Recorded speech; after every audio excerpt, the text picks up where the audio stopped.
Hello, friends, and welcome to episode 569 of the Juicebox Podcast.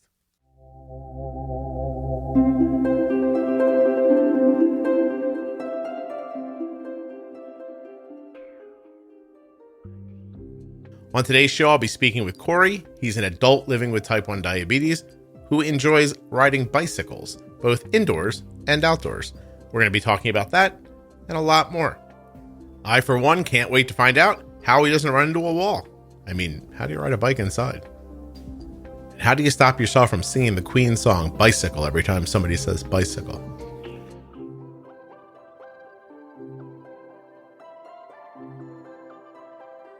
While you're listening, please remember that nothing you hear on the Juicebox Podcast should be considered advice, medical or otherwise.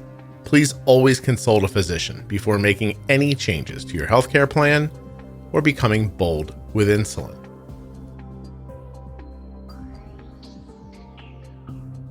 How would you like to meet over 16,000 people just like you? You can at the Juicebox Podcast private Facebook group. It's the most unlike Facebook group on Facebook that you'll ever see.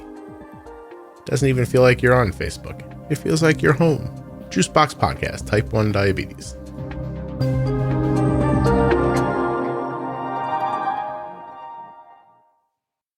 This show is sponsored today by the glucagon that my daughter carries, Gvoke HypoPen.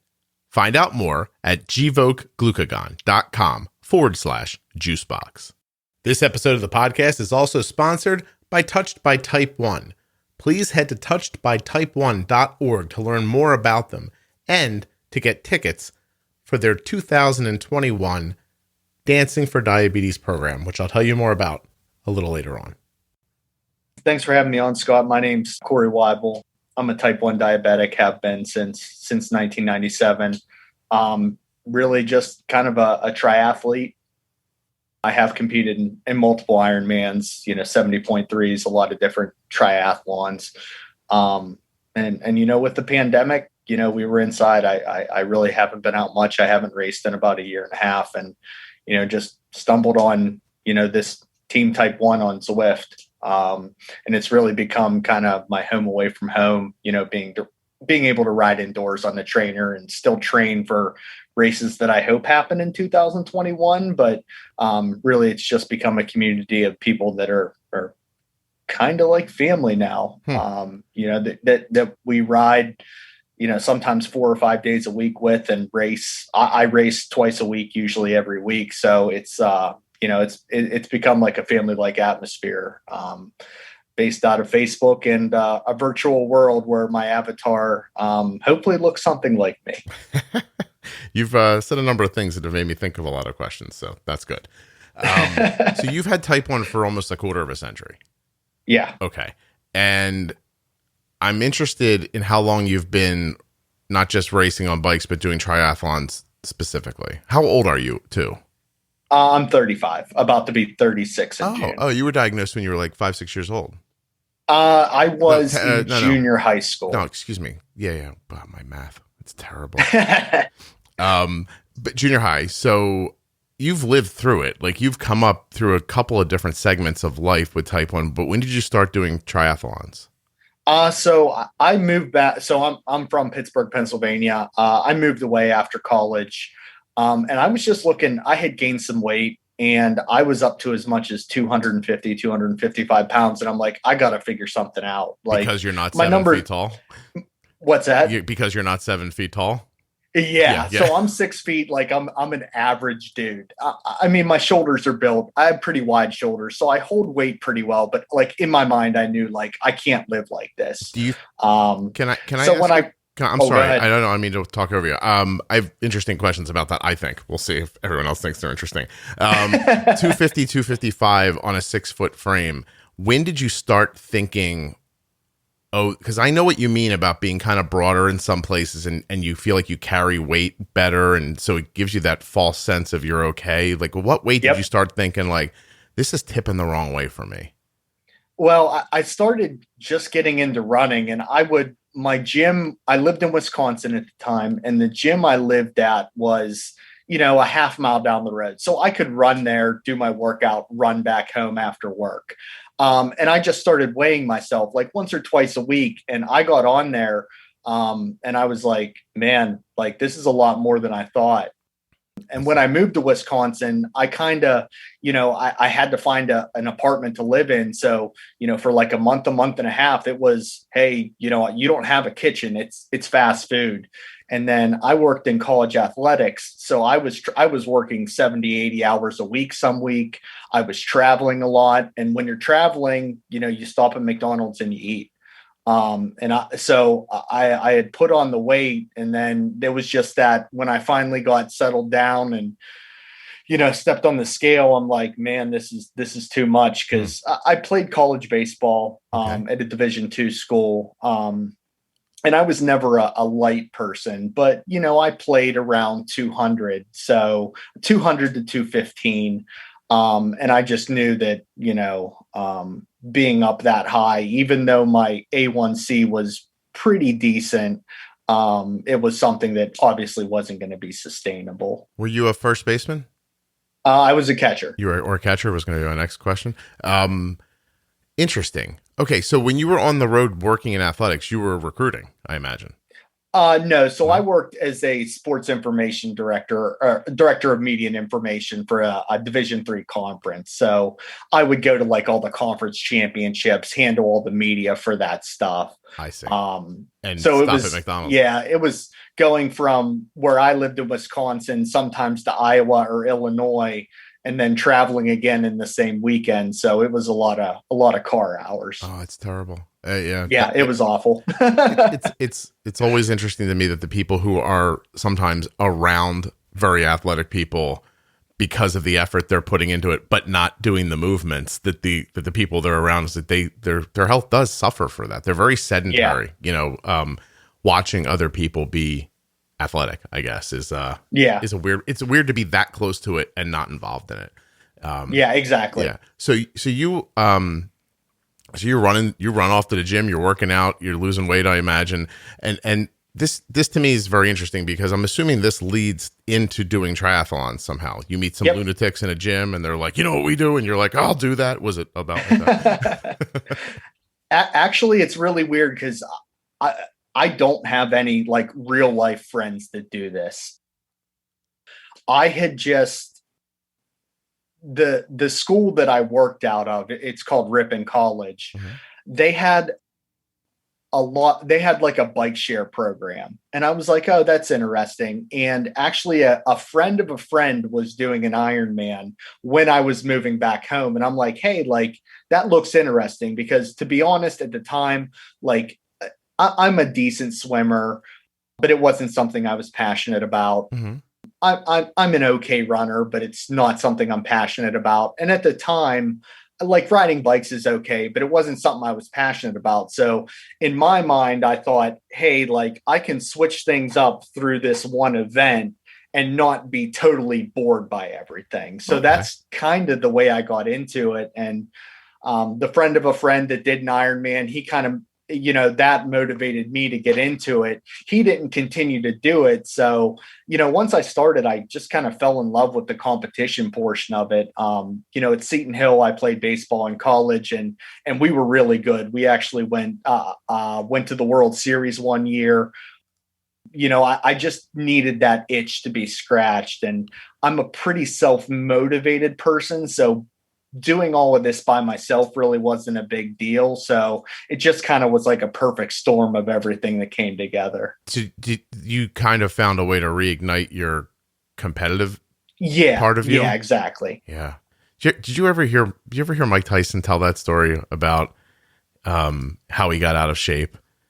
No. And he says that that the competitive part of him is a monster, and he couldn't feed it at all. And if he would, he said he knew it would just overwhelm his life. And one day his wife kind of just, gave him a little ribbing about how he was looking. And then a year and a half later, he's in the ring fighting again. He said and it's kind of like that, because I know that like when I'm training, like I need to taking time off isn't bad. And I struggle with that. Like if I take a day off in a month, like I feel awful about myself. Like, oh, I can't be getting better because I'm taking time off. And my wife is always like, Corey, you need to like take a day or two and just like enjoy yourself. Like you can't just run yourself into the ground. But what do? I run myself into the ground every couple of months and I have to take a couple of days off. And then I realize, hey, yeah, I probably should have taken this day off. And it's a constant struggle because I have that competitive nature. Like I always want to be getting better and finding that little bit of gain. Right. Well, so Corey, we're not going to talk about your mental illness today. We're going to stick on the other stuff. So, although it would be interesting. I guess the thing that kind of interests me the most about you is the possibilities of what you're about to say based on what I've heard from other people. And let me tell you what I mean by that. I have found at times that the more athletic people who have type 1 diabetes seem to know the least about it. And I know that's going to sound crazy, and I'm sure there are plenty of athletic people who are like, I know a lot about my diabetes, and I'm sure you do. I'm just saying that there are times I talk to people who have done something in college or they've been around like scenarios where they feel like the diabetes can't get in the way, so it's always a little better high than low or something like that. Yeah. And then you talk to them about, like, what's your A1C? And they're like, it's like 7.5. And I'm like, oh, have you ever considered like, and you start talking about diabetes management with them and you realize like they don't know anything about this. Yeah. And it's not always, but it has happened enough to me that it feels like a pattern to me. And then they do these amazing things. And I don't want to out this person because he's lovely, but I was around a person one time who had done this kind of big thing around athletics, right? And I asked personally, I was like, how did you manage your blood sugar during that? And he said, I just ate a lot of candy bars. And I'm like, wait, what? So are you telling me that you just went out and did this incredibly long range physical thing and then on some sort of a schedule devoured a candy bar? Yeah. And he's like, yeah, that's what I did. I was like, oh, well, that doesn't feel like something I can tell people. Right, exactly. That's not the message. Right. And so because you've lived through a couple of generations of technology, I want to understand where you started with your management, where you are now, and how that's maybe changed or informed what you're doing, or if it hasn't, maybe. Maybe Corey, you're about to tell me you eat a lot of candy bars while you ride a bike, but go ahead. Yeah. So, I mean, obviously when I first started 97, it was shots into the side. And it was hard. And back then I'll never forget my doctor when I was in the hospital, which I was in the hospital over Thanksgiving. I do not recommend that. It was as like a 14 or 15-year-old person who Thanksgiving is their favorite holiday. It was absolutely miserable. But I'll never forget the doctor when I was just kind of like trying to understand what diabetes was, saying, oh yeah, in 10 years, they're thinking there'll be a cure. And, I sit back now and think about that and I'm like, man, like that was way off. But, with stuff like, insulin pumps and CGMs, it makes a drastic difference. I know whenever I got my pump and my CGM, my A1C dropped by like 1.5 just by not doing anything. Mm-hmm. And it really opened my eyes to like how better management, just in a simple sense of changing from sticking shots in myself to, putting an insulin pump on can really make a difference. And then it was just, making those tweaks with my doctor, every visit. It might not have been a huge tweak, but, it just seeing the numbers and not expecting drastic changes. If I can go down from, personally, I like to keep my A1C between like 6.8 and 7.0. And my doctor and I are pretty happy if that's where I'm at. But if it's like a 6.7, it can fluctuate by 0.1. And to me, that's a big deal. And the attention to detail and trying to figure out what works and what doesn't work. And just the information you can get from the pump.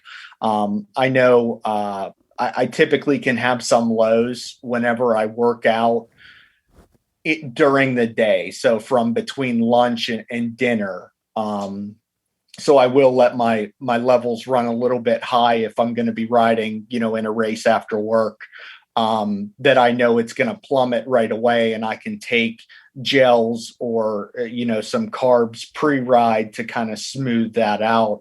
But it was a tough learning process. It really has been trial and error, and just finding out what works best for my body. Cause, talking to other, diabetics that are athletes, some things work for one person and then the next person's like, no, I can't do that. So, trial and error kind of to a point has been kind of where I'm at now in terms of trying to figure out how to do things. If I'm doing a longer event, so probably about a month ago, I did a 6 or a 6.5 hour ride.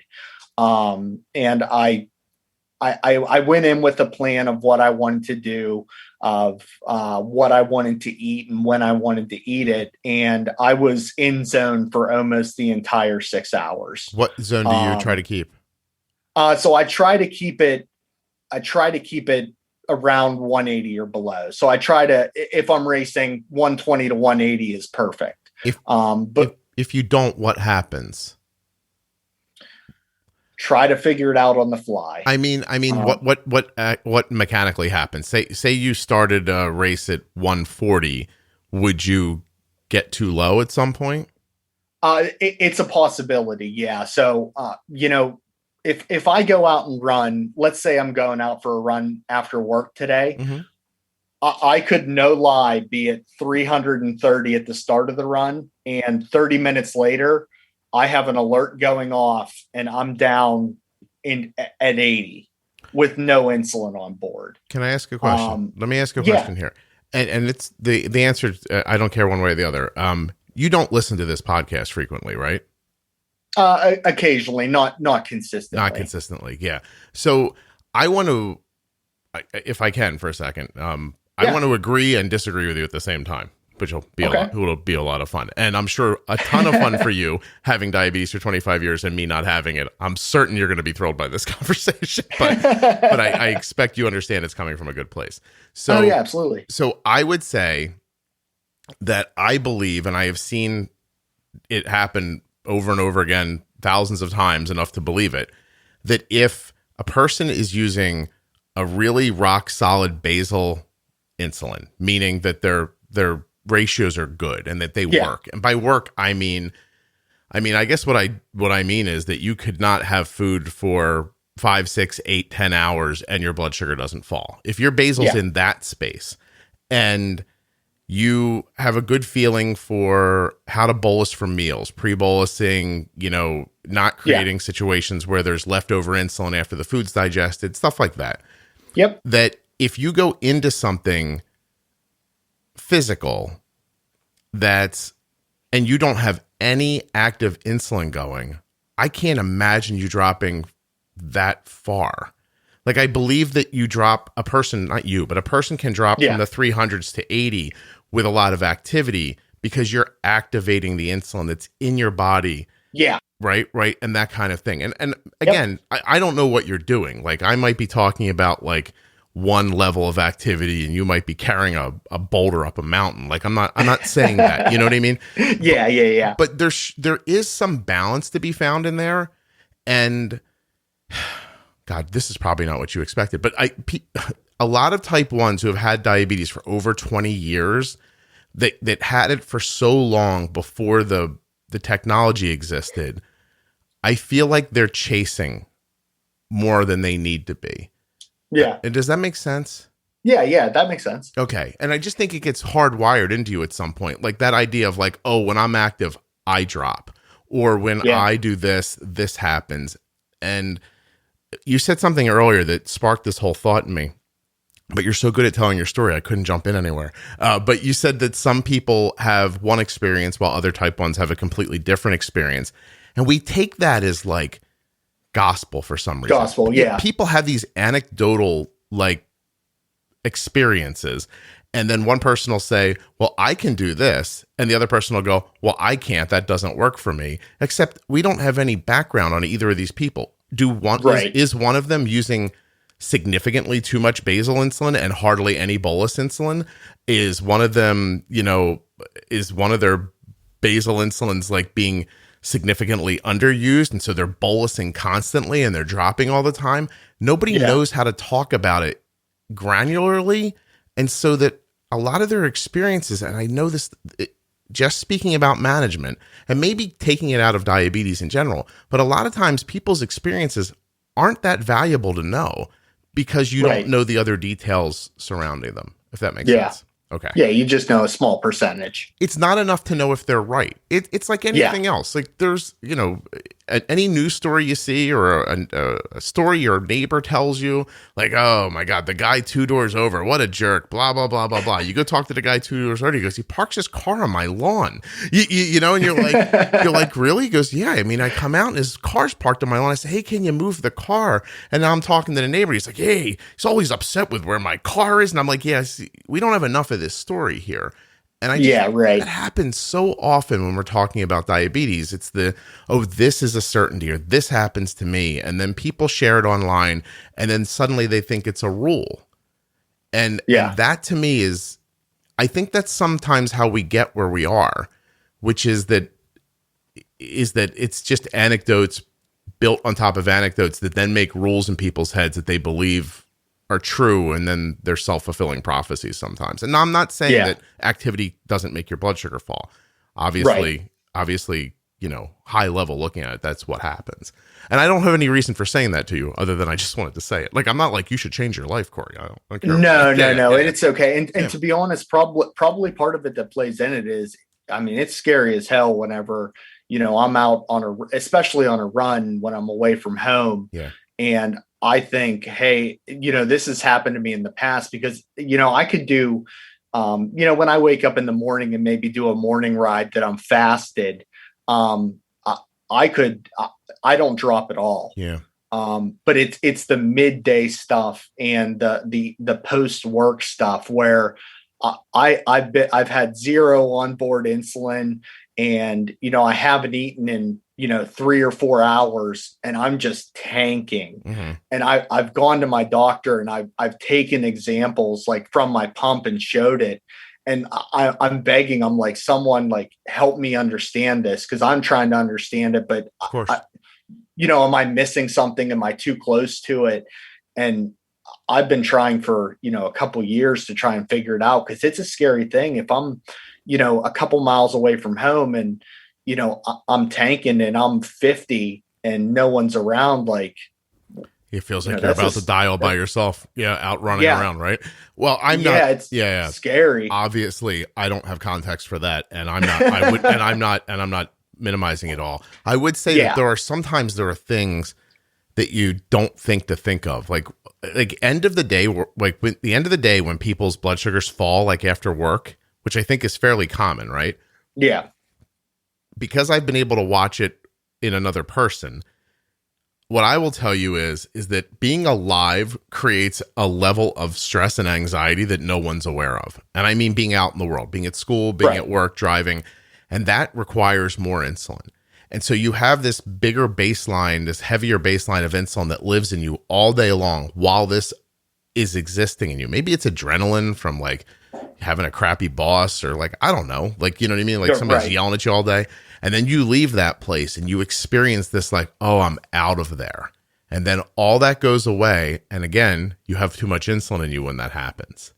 Yeah. And then there you go. I learned when my daughter was in school that I'd have to keep pushing to keep her blood sugar where it was, pushing with insulin.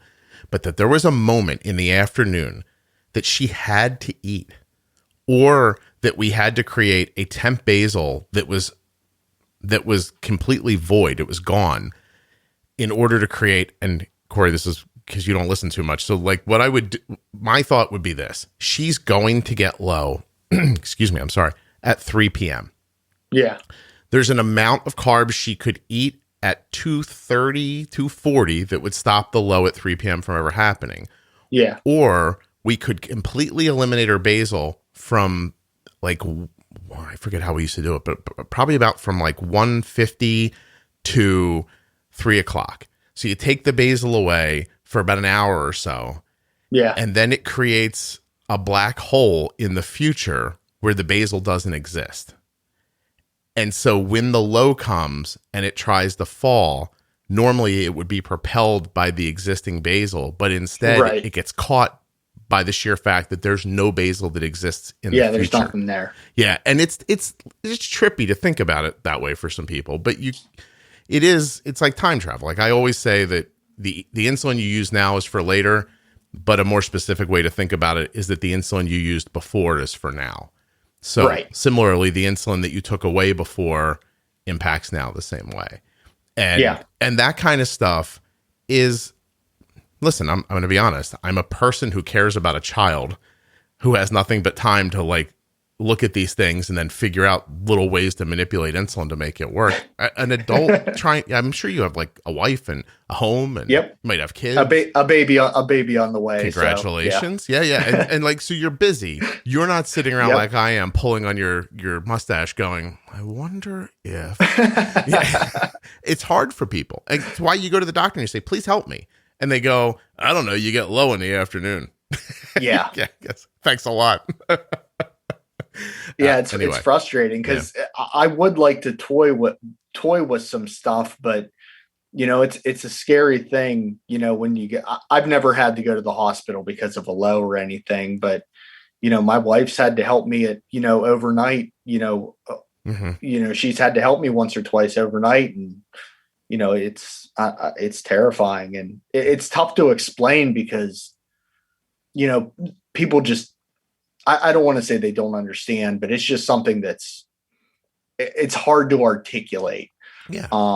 And you can't, because my wife will look at me and, she'll see, I'll tell her I'm low and she goes, well, how do you feel? Like she asked me about a month ago, like, how do you feel? Like, what does it feel like? And I tried to tell her and I'm like, you're never going to understand. Like, I love you more than anything in the entire world, but like, I could never articulate that to you. A friend of mine, said that it feels like her mind is racing, but her body's going very slow.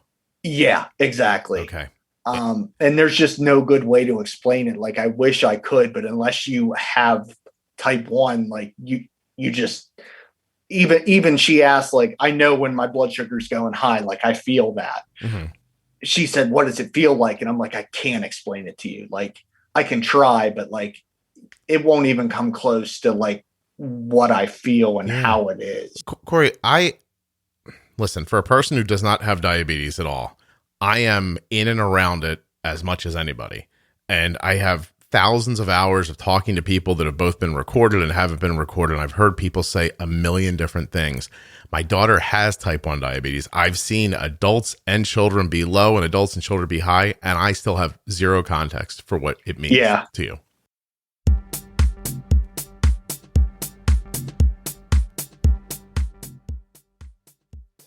Gvoke HypoPen has no visible needle and is the first pre-mixed auto-injector of glucagon for very low blood sugar in adults and kids with diabetes, ages 2 and above. Not only is Gvoke HypoPen simple to administer, but it's simple to learn more about.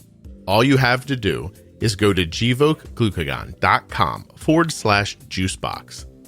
Gvoke shouldn't be used in patients with insulinoma or pheochromocytoma. Visit gvokeglucagon.com/risk.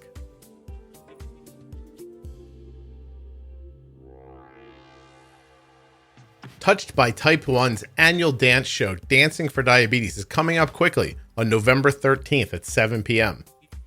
You can get tickets at touchedbytype1.org. It's an in-person live event. You get to go to a theater and see a whole dance program. It's very reasonably priced as well. You should check it out. Touchedbytype1.org. Click on programs, click on Dancing for Diabetes, and there you will see words like the 21st Annual Dancing for Diabetes Showcase features award-winning dancers raising funds to support those touched by type 1 diabetes. November 13th at 7 p.m. in the Dr. Phillips Center for the Performing Arts. And then you just click on Get Your Tickets, and then it tells you more about it. Touched by Type 1 presents Dancing for Diabetes on November 13th at the Walt Disney Theater. And then you click a little more and you have tickets and you go out and have a great time. Touchedbytype1.org. You can also find them on Facebook and Instagram.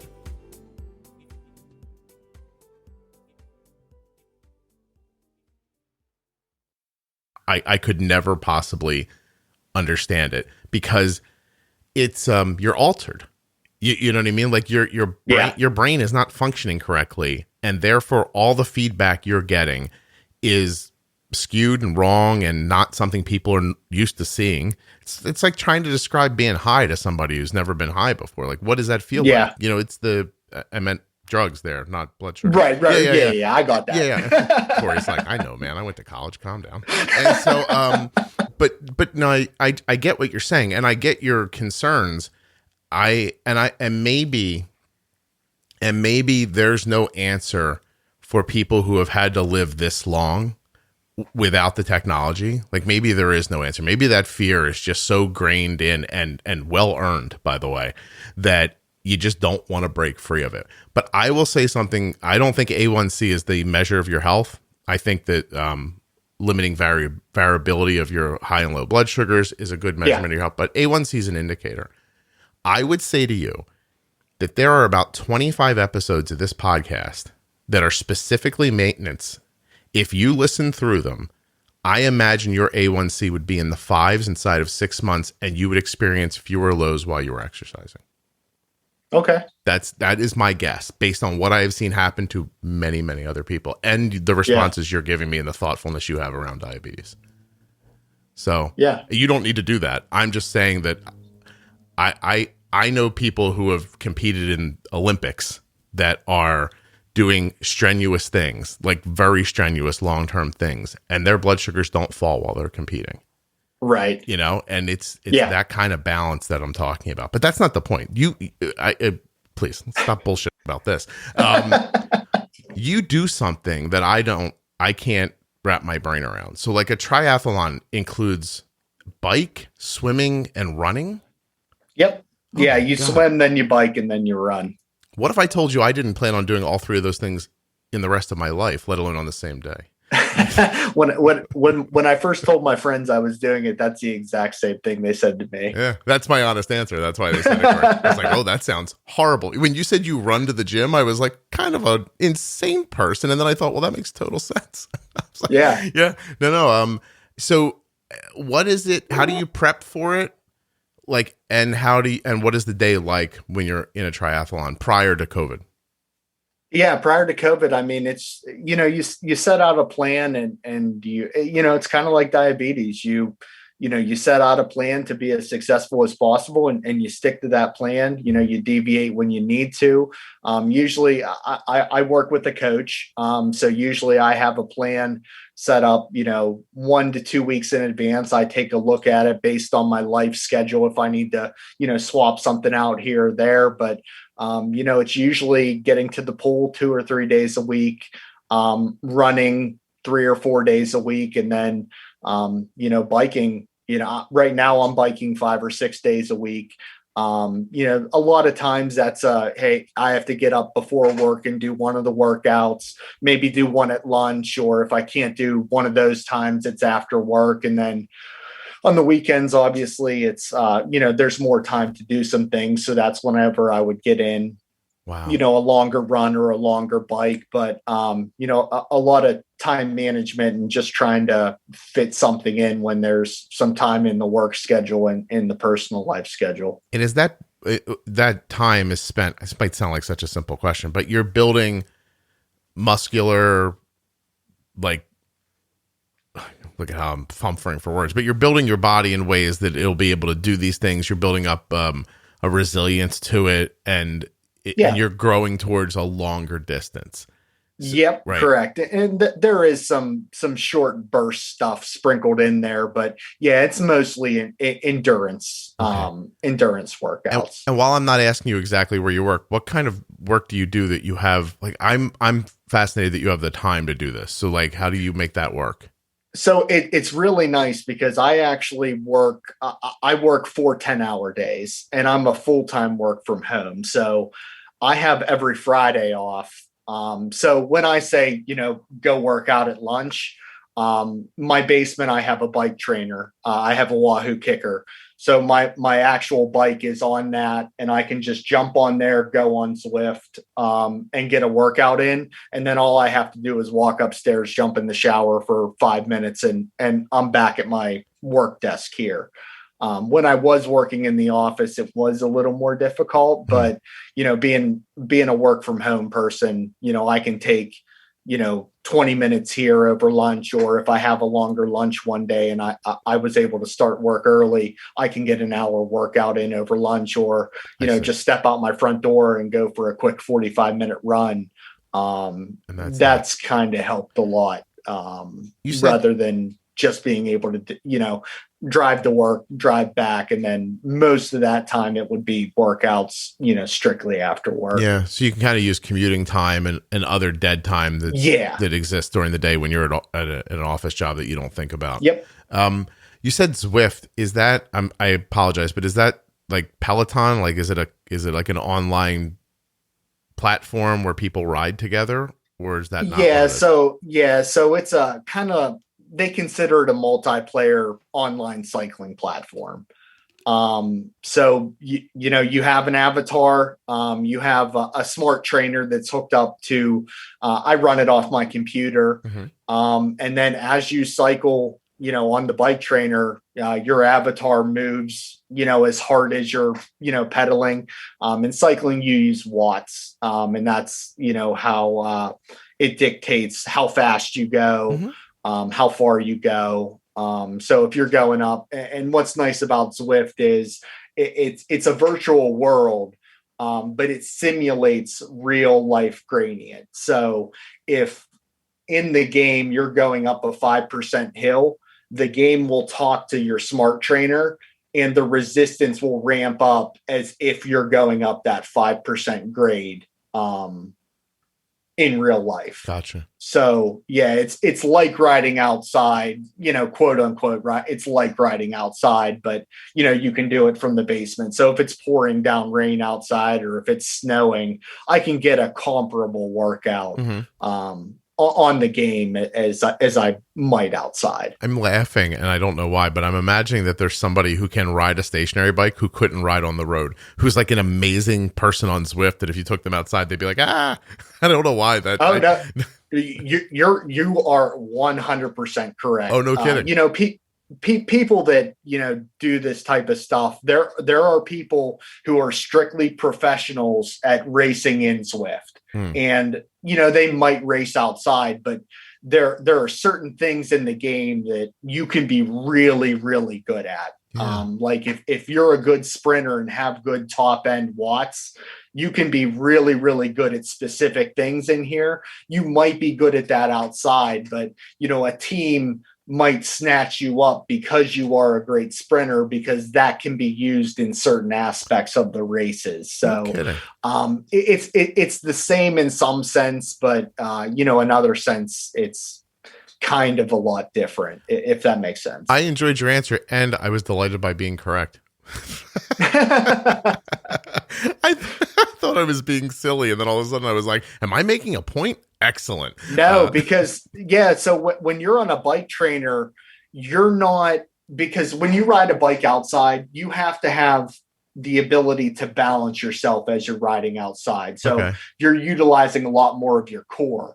If you're on a bike trainer, you don't have to have that. So, bike handling skills when you're racing outside is a pretty significant thing. And, some people, if they're racing or riding inside on Zwift, they don't get that quote unquote practice on bike handling skills. So, certain types of races outside, bike handling skills are super important. In an Ironman bike leg, it's important, but it's not that important. But there's races like criteriums where it's basically all out for 40 minutes around sometimes sharp turns. That could be a pretty significant, safety hazard if you can't handle your bike on the road and, cause an accident. So in a triathlon, how fast do you think you're riding a bike? Probably between, top end, depending on the course, how flat it is or how hilly it is, top end, 30 miles an hour, Yeah. probably average around 20 to 22. That's fast enough to hurt yourself if you fall. That's for sure. Hey, quick question. It's going to sound silly. I apologize. Is this, and I'll bleep it out later, is this hard on your, your bits and pieces and stuff like that?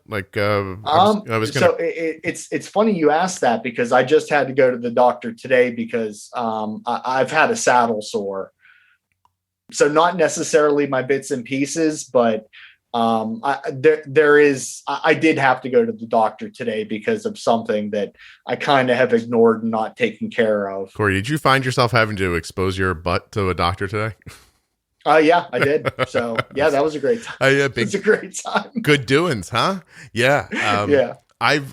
It doesn't fit here at all, but I told a story on the podcast one time where I went in for a physical and, was told that it was like a visit with the doctor. I was told I was going to visit with the doctor for 15 minutes and then I was going to make an appointment and come back for a physical.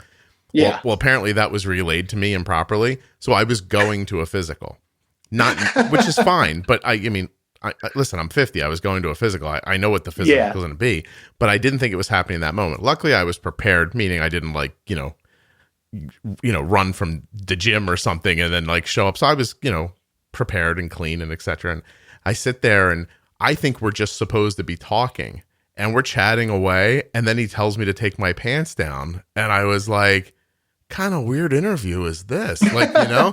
And then before I knew it, I was having small talk with a man who was, he's sticking his fingers in my ass, Corey. And I was not ready for it. I did not know it was going to happen. And so your saddle sore is not making me laugh because I have a lot of empathy. But yeah, I mean, even for ladies, I would think that what's a word that adults use? They're hey hoochie nanny. I would imagine that's tough with that seat, right? Yeah. So a bike fit is really important, Okay. Whether you're riding outside or whether you're riding inside on a trainer.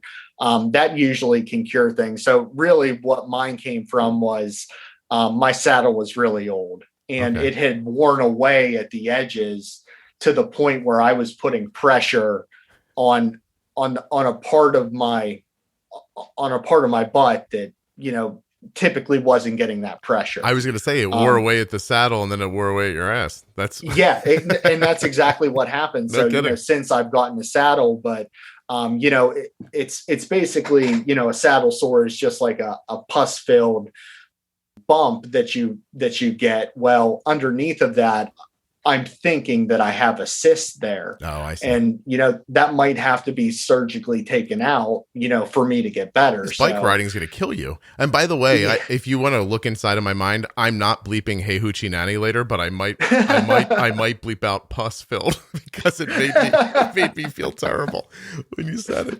Well, listen, it's amazing. I hope it heals for you quickly and that you don't need surgery for certain. Yeah. Have you ever done an Ironman and completed it? Yeah, I've done 2 of them. Do you have the tattoo? My first one, to be honest, it's been so long that I can't remember when. I think 2014, I did Ironman Louisville, and then 2016, I did Ironman Maryland. But do you get the tattoo? No, I do not. Did your wife tell you not to get it, or did you think it was a weird move? I actually was going to, and so I don't have any tattoos to begin with. Right. Not that I don't like them. It's just I never had anything. You don't have to apologize, Corey. Go ahead. Yeah, it's I had some picked out that I was going to do, and then it just kind of slipped my mind. And this is the first you bringing it up is the first time I've thought about it in multiple years, right, which tells me that I probably should not do it. Yeah, you really don't care. I genuinely believe that I know people who did an Ironman just to get the tattoo. So yeah, I believe that. So that's it. I don't fundamentally understand any of that, but it's amazing. So in your note, you said that there's so I guess this Zwift platform allows you to build teams and etc. And you said you guys have one that's just for type 1s? Yeah. So it's actually a Facebook group. It's called Zwift Team Type 1. Okay. And when the pandemic started, I was just kind of looking for, a group. I had read on a message board, like a triathlon message board, that, hey, there's this type 1 group. someone had asked a question about type 1 diabetes that was kind of out the left field, and someone put in, oh, hey, you should check out this Facebook group. It's Zwift Team Type 1. So I went in there. It's a closed group, so I just had to put in that, hey, I am a type 1, and it's a group of over 2,000 people that either have type 1 or have a close friend or family member that has type 1. Okay. To be honest, it's mostly type 1 diabetics. Probably about 75% type 1 diabetics.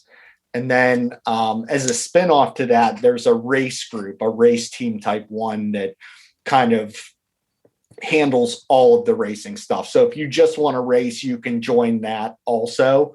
And we put together teams that do really, really well, with a large majority of the teams typically being type 1 diabetics.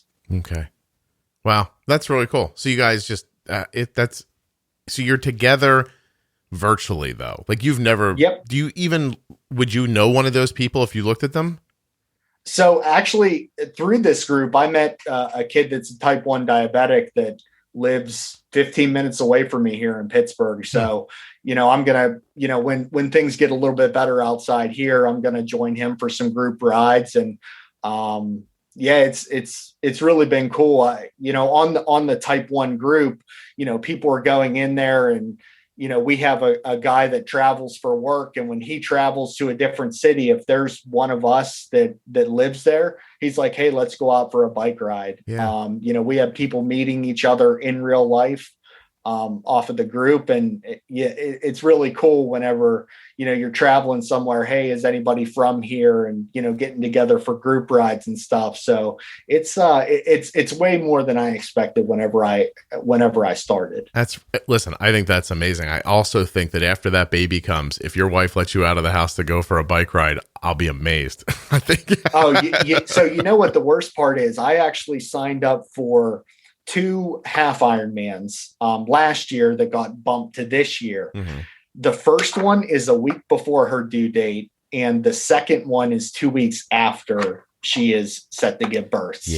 So those sound like when you go to those, that'll be the reason she leaves you 15 years later. So you'll be standing in a courtroom.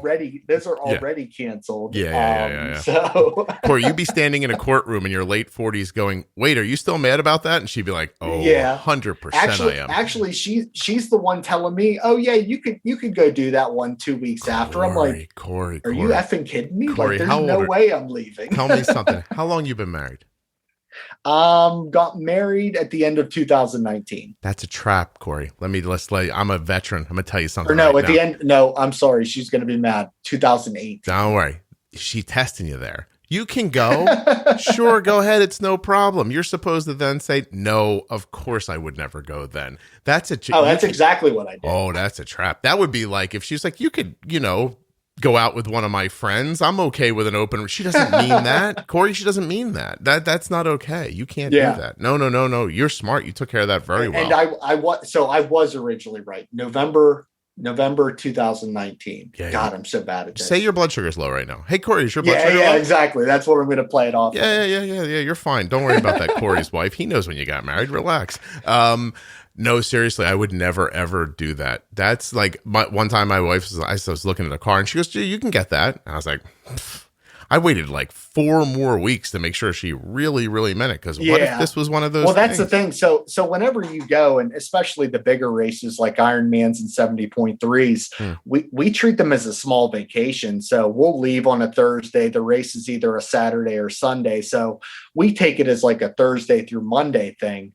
Yeah. And my wife just loves to go, as I'm racing, she's beating other people, spectators and stuff. She used to just, post up at a bar on the right by the race, and she'll follow me around. And I couldn't ask for a more supportive wife in terms of this. It's pretty insane, but yeah, it's a whole thing. So we'll go a few days early, check out some sites around places we go to. We'll stay a day or two after to see anything we want to do together. So it's turned out pretty well. Corey, listen, let's take a pause here while all the married people who are laughing at you who have older children and think that you think that's going to be your life as you get older. Let's let them settle back down and wipe the tears out of their eyes as they're driving. You guys got to be careful while you're driving. You can't just start crying like that. No, Corey, listen, I think that's really amazing. And if you can keep that going after you have kids, then you should write a book, because that's pretty cool. Seriously. And I'm jealous of your, if I'm being honest, I'm jealous of the fact that your passion also leans into your health. And that's really kind of great. You know what I mean? Like, to have a thing that's doing two things at once. It's fueling a passion. It's giving you a hobby. It's keeping you healthy. Like, that's really terrific. Yeah. It's been good so far. Yeah. What kind of pump are you using? You said you had a pump, but you didn't tell me which one. Yeah, so I have the 670G. I was going to say, you're on Medtronic. It's right in that part of the country. Is that the automatic one? Is it the yeah. It is making those decisions for you. And it's keeping you at like a 6.7-ish, 6.8, 7. I think my last was 6.9. Okay. 6.9 with very minimal lows. So right. Does it allow you to override it? Like, what if you woke up today and you were like, damn it, I want my A1C to be 6. Can you see how to, inside of that system, how to manage that? I would probably turn off. It's called auto mode. Mm-hmm. I would turn that off and just be able to tinker with it myself. Yeah. Gotcha. That's a rousing, it's a rousing celebration for auto mode. You know what I would do? I would turn that auto mode off. Well, so auto mode, I used to have trouble with overnight lows. And it made them non-existent. So I was really happy in that. Like, during the day, it can be a little iffy, but I'm actually, I'm up on my warranty at the beginning of the year. So I have a endo appointment in July, and I'm going to toy with the idea of possibly moving on if something else makes sense. It's a fun time for you. It is. Like, it's a fun time. You could be Tandem IQ. You could go Omnipod 5. There's so many options now. And you get to move to the Dexcom sensor, which, from what I hear, is a better experience maybe than the Medtronic. Yeah, and that's what's really nice about, like, the type 1 group too. Like, probably every couple of weeks, someone's coming on like, hey, what do you think about this system? And I just kind of save those conversations for when I'm going to sit down and really, decide if I want to stay with Medtronic or go somewhere else, because, people are putting in, oh, I have this system, and they're giving pros and cons. Mm-hmm. And, to me, there isn't anywhere else that I can think of that I can go where I get people that are wearing, any system that's available. There's going to be at least multiple of them or who are in that thread talking about it. So it's going to be a good source of information, plus, over the next couple months when I start to seriously look and see if I want to change. Well, plus they're living a similar lifestyle as you, which makes it even more beneficial to hear from. You would love the Facebook page for this podcast. Maybe it's, I think it's up near like 11,000 listeners are in there, and they're just talking about management stuff constantly. Oh yeah. No, I'll have to join that. Cause I didn't know. It's fantastic. There was a group, but I'm definitely going to join that. I'm enjoying talking to you because you are mostly unaware of me and the podcast and all that stuff. And it's nice because there are some times when people come on and they're just so aware of it that, the conversations take a different turn, because sometimes they're here to like say thank you sometimes, and which is lovely. And I don't want to say it isn't. So I came across your podcast mostly through the athletic stuff. So I've listened to all the athletes you've had on and things of that nature. And I listened to so many podcasts, and I have so many downloaded and waited to go that I've been waiting to listen to for years. It's just sometimes tough to get to them, but I've always enjoyed what you've done so far. And I do want to listen to some of those management ones. Thank you. That you had mentioned earlier. I'll tell you about them in a second, Corey, but I appreciate how you said so far. I always like that when it makes me smile when somebody's like, they say something nice about you. They're like, so far, everything I've heard has been good. in case you've said something. I can't guarantee it, Scott. I can't guarantee. Well, yeah, it in case forward. you've said something crazy that I don't know about, I don't want to attach myself to it. I don't want to be like, this guy, everything he says is genius, and then I got to pick up my phone one day and hear you talking about some crazy conspiracy theory or something like that. Yeah, no, that was lovely the way you slipped that in there. You're like, the stuff I've heard, I'm okay saying I listen to. so far, my friend. Did this go anywhere near the way you expected, or did you not have an expectation for this? I really didn't have an expectation. Good. Now I thought it was. I'm not kicking you off. I thought it was great. I enjoyed talking to you. I know that. So for me, I'm in an odd predicament. In these conversations, you've had diabetes for a very long time. You've, like I said before, have had experiences that people who have been diagnosed in the last 5 or 10 years even have not had. You've had more experiences that people diagnosed in the last 3 or 4 years have not had. Like, you've lived through iterations of what it meant to have type 1 diabetes. And you get all those experiences, and then all this technology comes along and these ideas. Like, honestly, can you try to think back to 20 years ago? You're going into high school. I'm a doctor, and I pull you aside and I go, Corey, what I want to do is create a black hole of basal insulin 2 hours in the future, so that when you'd be like, what now? And none of that existed because nobody had CGMs. They couldn't see what was happening. They couldn't suss out where things were going right and going wrong, et cetera, right? But you fill a very soft spot in my heart when I'm talking to you, because I have a friend who's passed away who had type 1 diabetes since we were kids. We were 18 or so, and he died for certain because of his type 1. And he grew up managing the way you would manage in the late 80s. And he never really ventured away from it. He never really thought more or less about it. It was always better high than low, because, I get dizzy, or I fell out of bed one time, or, like that, those kinds of things. And then the technology came along, the better insulin came along, and he just never sort of came along with it.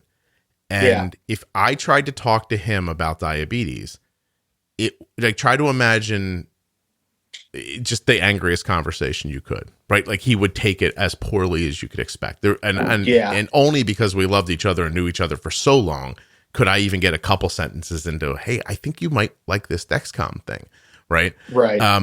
But nonetheless, it wasn't to be, and he had a heart attack eventually, and he passed. He never woke up from that heart attack. And when I talk about diabetes, it is with my friend Mike's memory in the back of my head that I never want to put people in a position where they think better high than low. I don't I'm going to err on the side of caution, because that's sometimes it hasn't for you, and it doesn't seem like it ever would, but it becomes a slippery slope for other people. Where, hey, Scott, I'm not going to BS you. That's how I've thought in the past. I would imagine, and with incredibly good reason. Like I said, from where you came from, 100%. Yeah. So I'm sorry for your loss. It's and I'd be lying if I said, I'm terrified of diabetes killing me.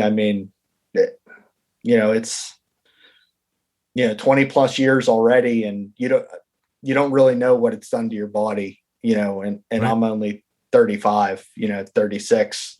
If there isn't a cure, or if I don't take care of myself, it's a scary proposition, 20 more years down the road. 1,000%. Yeah. And it's really the only reason why I brought this stuff up with you earlier. And it wasn't because of you. It's because I have the added, I don't want to say pressure, because I don't mean pressure, but maybe it's responsibility. I'm not certain, but there are a lot of people who are going to listen to this. And so I never want to feel like I'm saying, it's just 150. Let it be at 150, because what happens to people is 150 becomes 160, it comes 180. Then all of a sudden 200's only 100 points higher than it's supposed to be. And then they kind of tumble down that rabbit hole and they lose track of it. And I am telling you again, I don't have type 1, but this podcast is incredibly popular for a reason. And I don't think it's my razor sharp wit. So it's because of how we talk about using insulin and how effective it ends up being for, I think, most of the people who listen. And so, and so I just want people to know that there is a way to use your insulin that doesn't lead to issues like that. Now, most people are not going to be doing a triathlon or not working out like you every day. I'm not saying you're not going to, that couldn't possibly happen to you. Obviously it could. If you just jumped into it without having settings in the right place and really understanding, the insulin use and stuff like that, which I'm not saying you don't. I'm just saying if a person did and didn't have that, they would put themselves in a problem very quickly. And I don't know what it's like to be by myself and feel like hopeless and lost and helpless like that. And I can't imagine it's not the scariest thing in the world. So I get all sides of it. I think that people should in general also get all sides of it and then make a decision.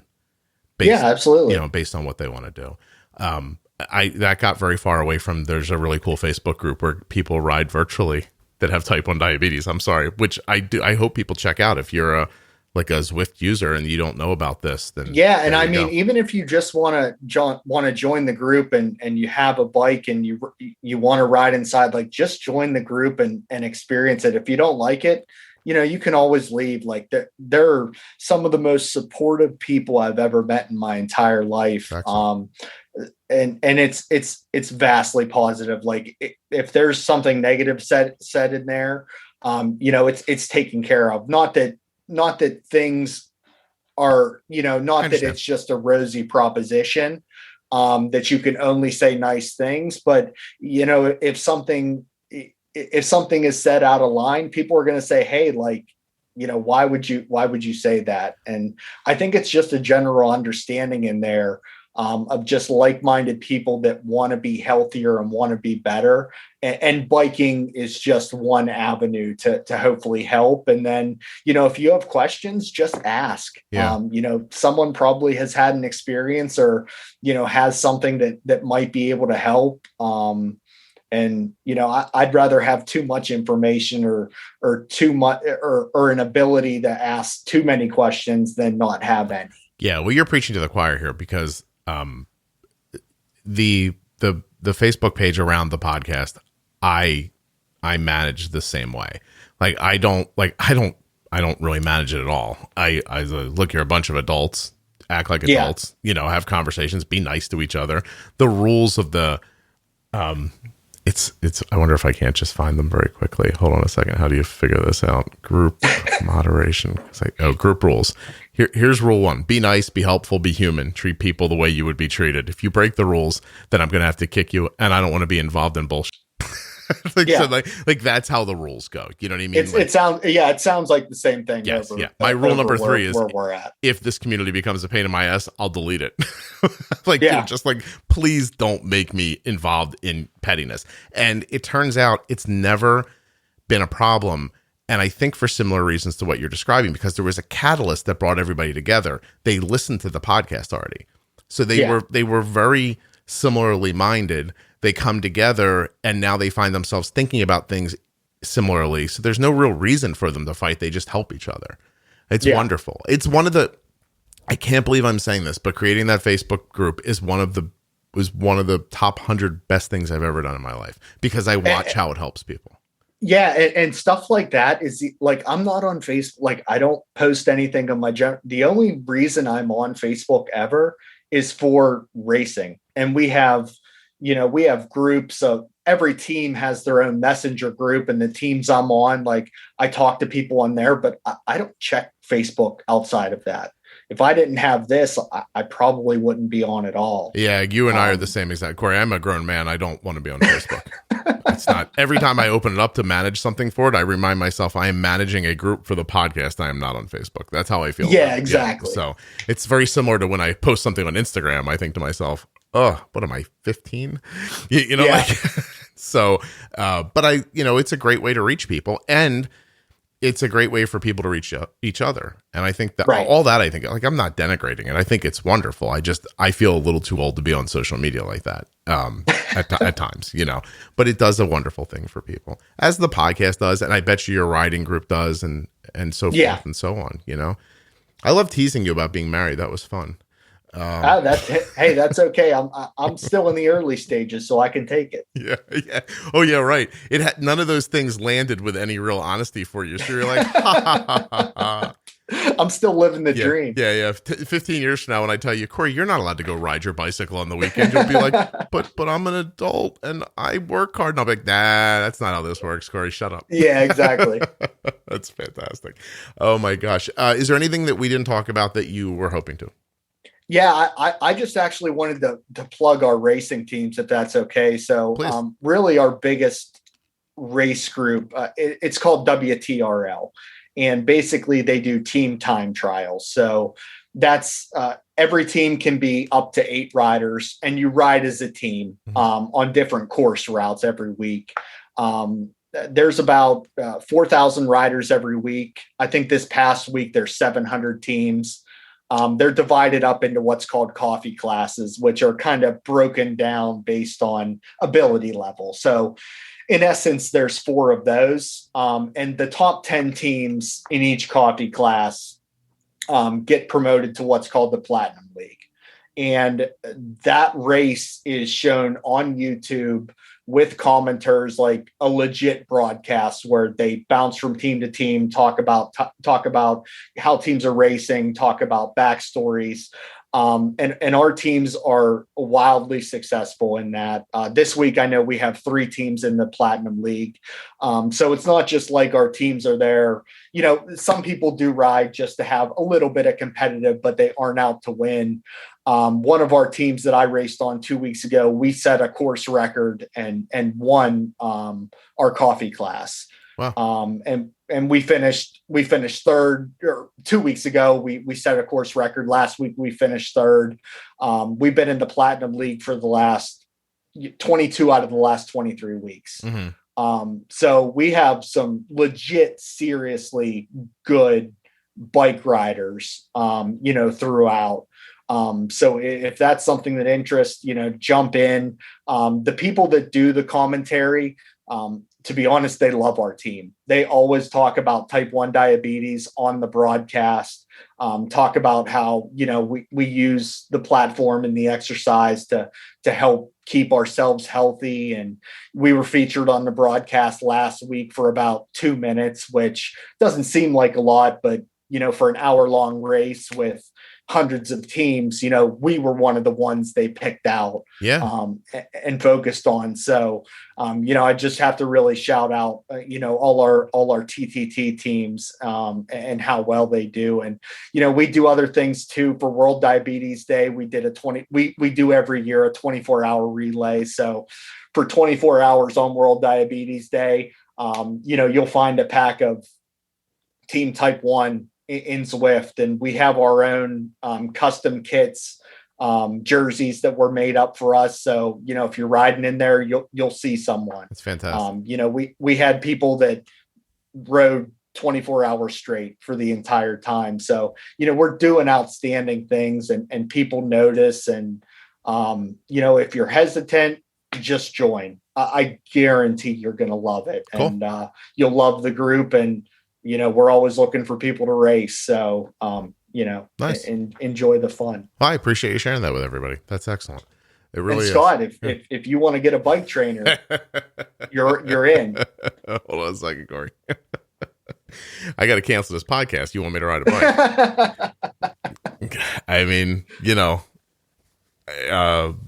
I'm giving my life here for this. I sit in this chair a lot to get this accomplished. It really is. That's very kind of you. I'm going to do the very American thing of ignoring my health right up until it's about to kill me, then trying to do something about it. That is very American. That's my goal. Yeah. I just want to. I'll see. It's like hiding from a bear. Like I just want to see it over the. I'm like, oh, there it is.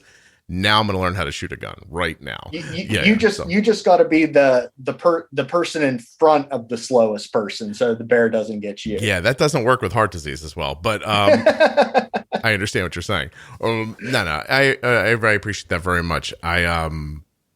Wow, that it seems so outside of who I am that it's hard for me to wrap my head around while you're saying it. Yeah, I think it's possible. Coming back to what we talked about early on. It's a really similar thing. My son plays baseball in college, and my free time is spent supporting his endeavor or watching it. And it really is interesting how much at the times of year when being outside would be a good thing, it takes up, and then it makes those other months very focused on getting the other stuff done you don't get to during that time. I'm sure he won't play forever. So when that's over, who knows? Maybe I shouldn't laugh. Maybe I'll find myself in my basement riding a bicycle, getting a sore on my ass. And I can't wait to see you. See me or the sore? What were you going to say? I missed. Oh, no, you. I do not want to see the sore. And for anyone, if this makes it on, do not look up what it looks like on Google Images. What should they not Google? Saddle sores. Okay. Yeah. Don't Google saddle sores. Yeah. Do not. But real quick, make sure you click on the links for the advertisers before you Google saddle sores, because I don't want you to get confused and start vomiting before you've done the other things I've asked you to do during the ads.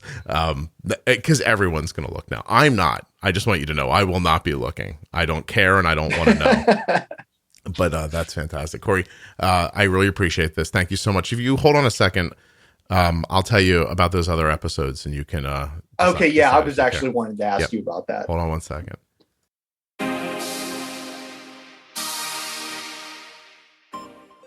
A huge thank you to one of today's sponsors, Gvoke Glucagon. Find out more about Gvoke HypoPen at gvokeglucagon.com/juicebox. You spell that GVOKEGLUCAGON.com/juicebox. And don't forget to go to touchedbytype1.org. Click on the programs tab, go to Dancing for Diabetes, and get your tickets for the Dancing for Diabetes extravaganza happening on November 13th, 2021. I want to thank Corey for coming on the show and thank all of you for listening and sharing the Juicebox podcast. I'll be back soon with more.